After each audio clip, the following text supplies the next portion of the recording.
পরবর্তী পাঠ দেখতে তাড়াতাড়ি চ্যানেলটি সাবস্ক্রাইব করে পাশে থাকো। পানির নিচে ডলফিনটা তো জঙ্গলের মতন, হেডাটা জঙ্গলের মতন। দুলা ভাই, এবার চলেন সবাই মিলে ঘুরতে যাই।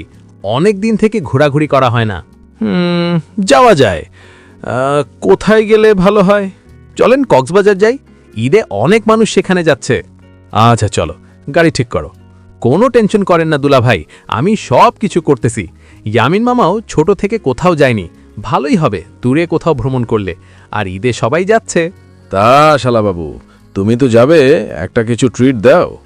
আচ্ছা ঠিক আছে, ওখানে গিয়ে যত জায়গা ঘুরবো সব আমার টাকায়। হইছে, তুই যে কিপটা, তুই ট্রিট দিবি লাই। শোনা আপু, আমি তো ছোট, তাই দুলা ভাইয়ের টাকা খাই, তাই নিজের টাকা খরচ করি না। আচ্ছা যাই হোক, বাদ দেওয়াও সব, দেখিও ট্রিট দেই কিনা। আচ্ছা আচ্ছা দেখবো লাই। আচ্ছা দেখিও তাহলে। দুলা ভাই আপু, আমি গাড়ি আনতে যাচ্ছি, তোমরা রেডি হও। ইয়ামিন মামা, তুমিও রেডি হও, আমি বাজারে যাব আর গাড়ি নিয়ে আসবো। তাড়াতাড়ি আসিও।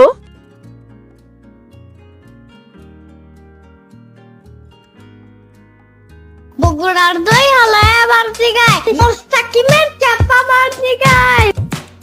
ইয়ামিন মামু, তুমি তো যাচ্ছ ভ্রমণে, তা একটা কথা, কালকে ঈদের নামাজ পড়ে কোথায় গিয়েছিলে? মাদের বাসায় গেছিলাম। ও, মাহাদির বাসায় গিয়েছিলে? তা ওরে বলো নাই আজকে আমরা ভ্রমণে যাব?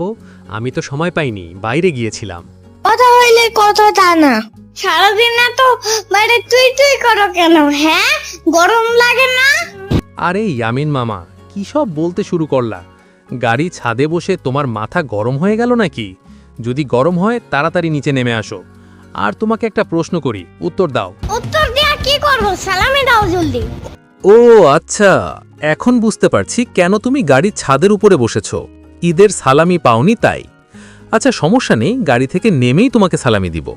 এখন নেমে আসো ওখান থেকে, পড়ে গেলে সমস্যা হবে। পরবর্তী পাঠ দেখতে তাড়াতাড়ি চ্যানেলটি সাবস্ক্রাইব করে পাশে থাকো।